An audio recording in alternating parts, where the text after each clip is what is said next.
Fanatics Fest is the real deal experience.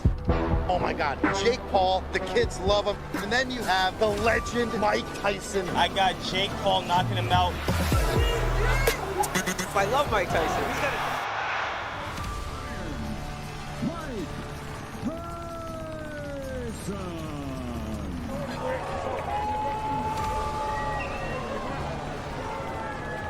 Are you ready?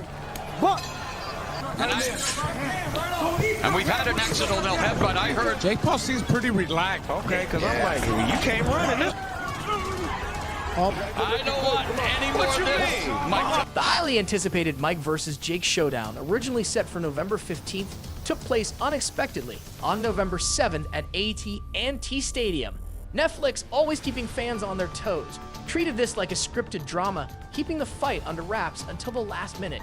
Now the event is over and we've got the inside scoop on every punch, stumble, and the jaw-dropping result. It's not the fairy tale many were hoping for. Expect the unexpected as the outcome defied expectations. Stay tuned for all the details on this shocking, unpredicted fight that has everyone talking.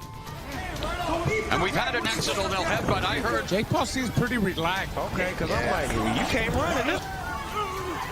I don't want any more of this. Trust me, you'll want to stick around for this because we're spilling the tea before the world even gets to see it live. And we all know Jake Paul knows how to stir up drama. When he called out Mike Tyson, it wasn't just a challenge, it was a full-on spectacle that would make reality TV producers jealous.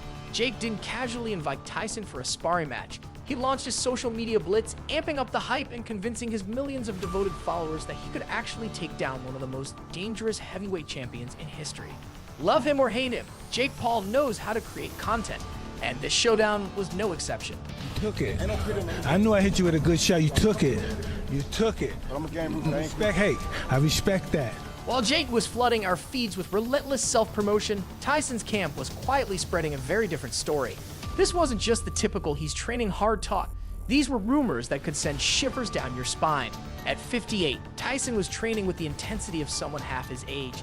Every story about his preparation made Jake's growing confidence seem more like delusion. Tyson was reportedly moving like he hadn't missed a beat, as if he was rewinding the clock, a beast gearing up for one final legendary hunt. There was a quiet, eerie confidence surrounding him, the kind that seasoned fighters either recognized, respected, or feared. And it was becoming clear, Tyson was ready. Chairman John Carvelli, Executive Officer Andy Foster. The World Boxing Council, President Mauricio Sulaiman, has assigned 3 former world champions. And then there was the sheer difference between them. If this fight was meant to be David versus Goliath, it sure felt like someone had gotten the casting all wrong. Jake had youth, sure, he was faster, more agile, and hadn't taken the kind of punishment Tyson had over the years. But Tyson's power was on a whole other level. It was the kind of raw force that left even the toughest fighters quaking. When Mike Tyson made his entrance, it wasn't just a walkout. It was a moment that demanded every single pair of eyes. The atmosphere shifted like the universe paused to witness greatness. Tyson didn't stroll in, he arrived.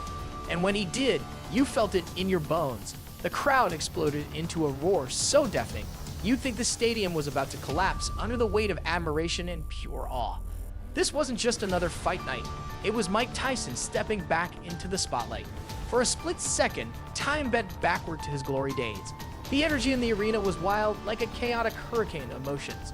There were the fans who watched Tyson annihilate the heavyweight division in the late 80s and early 90s, reliving the glory. Then there were the millennials, those who had only heard stories of Iron Mike's reign of terror, and they were about to find out just how real those tales were.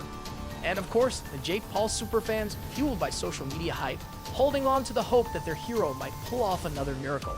But let's be real, many were probably just there for the spectacle. Seeing Tyson live, even at 58, was something you didn't miss. In his young campaign to the squared circle, the popular media sensation and the undefeated boxer known as Jake Paul! The baddest. The celebrity presence at the fight was like an award show for adrenaline junkies. LeBron James looked half excited, half wondering what Jake was thinking, while Dwayne "The Rock" Johnson was all fired up, clearly pumped to see Tyson back in the ring.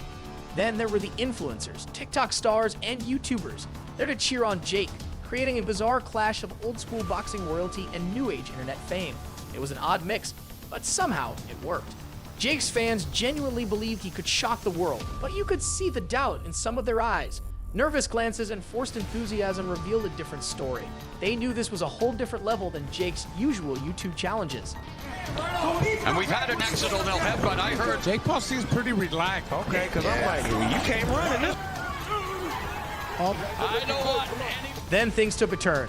What had been an atmosphere of excitement and spectacle quickly got real, dangerously real. Tyson's shadowboxing wasn't just a warm-up. It was a brutal reminder of the terror he used to unleash. Every movement was precise, powerful, and terrifyingly sharp. The laughter died, replaced by a tense, almost fearful silence. Suddenly, the jokes about Tyson's age didn't seem so funny. Jake's fans exchanged nervous glances. Tyson wasn't here to be a nostalgic figure or a relic of boxing's past. He was here to do what he did best: dismantle his opponent. When the bell rang, Tyson charged forward with an aggression that seemed to defy age. His peekaboo style was on full display, slipping Jake's punches with a fluidity that was both frightening and impressive. Every jab Jake threw was countered effortlessly, and it became clear that Tyson wasn't here to play. Jake's reach, which had worked in previous fights, was utterly useless against Tyson's relentless precision. Mike Knuckles Tyson. is out there fighting right now. Yeah. You still got it? Well, there's a double, triple jab with Mike Tyson. He does. Referee encouraging them. Two legends left. Would this be a round? Possible task. The referee will have to really be on the. Tyson closed the distance effortlessly, getting in Jake's face and unloading shots that made you wince from your couch. Jake's punches didn't just miss, they looked clumsy, like a high schooler facing a seasoned champion. Even Tyson's critics had to admit this was boxing at its finest. Get a read on the guy. This is Grandma, they out there fighting again. Battered him with the right hand to the butt. Absolutely.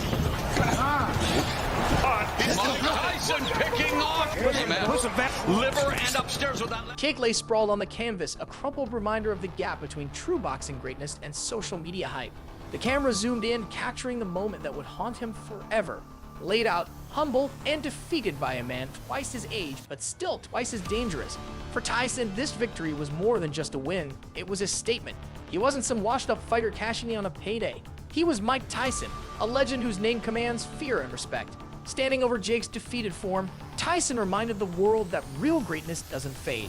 In an era where hype and social media often overshadow skill, Tyson brought the sport back to its roots: power, precision, and raw talent, qualities that no influencer could ever hope to match. The message was clear: true greatness never fades.